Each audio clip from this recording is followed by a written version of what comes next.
Dear Knoxville, I hope you're not in a standstill, because at this pace and the way bullets been getting sprayed, the standstill will have us standing on top of a bullet shell landfill. I swear it just don't feel real. Every night another gunfight, another child die. 3 high school deaths in 3 weeks, 3 too many if you ask me. 3 families weep, 3 families lost sleep. 3 more reasons we need to get a damn leash in the guns in our streets. But it ain't just those 3. Austin East, Kazzies, East, West, North, South, everybody's felt the heat.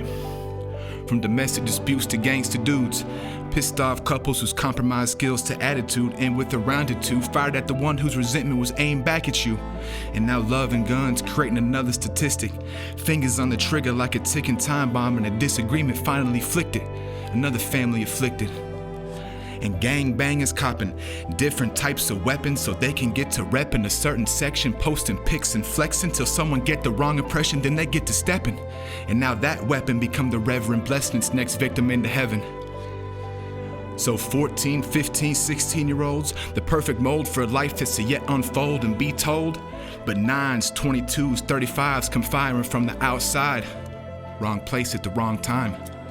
Now that life that has just begun has began to unwind, and it ain't fine. Tired of the bad news. We're having emergency meetings after deaths every evening. What is this meaning?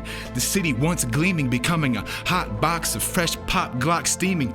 But I'm dreaming and believing of the violence ceasing. But things happen, with or without weapons and reason, and that's life. But make the gun laws tight and we might be alright with less sight of gun sparks in the night. You see, the Second Amendment, I'm with it. The right to bear arms like a Gatlinburg bear that's been digging, but it's a bit different when the automatic 50 cal hollow tips you've been getting right down the block at the gun shop 7 days a week open for business. So dead bodies getting toe tagged and wrapped in body bags with the coroners prepping for Christmas, and the victims ain't the only ones stricken.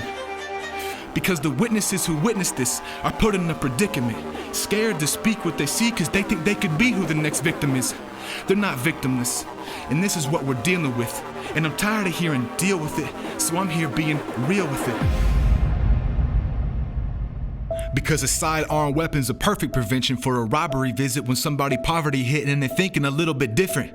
Or deer season, meat eating, crossbow, rifle load, hunting for a reason. Yet still no reason for military grade weapons to be in the hands of potential demons any given time of year, no matter the season. So I'll finish with this. Negativity sparks an avalanche of misery. So Knoxville, let's come together to better the stormy weather of blood-stained leather and sweaters, to weather tear-ridden letters to mayors and other political players, to create layers of positive prayers, turn our heads to the naysayers and say, positive action creates a reaction of progressive happenings.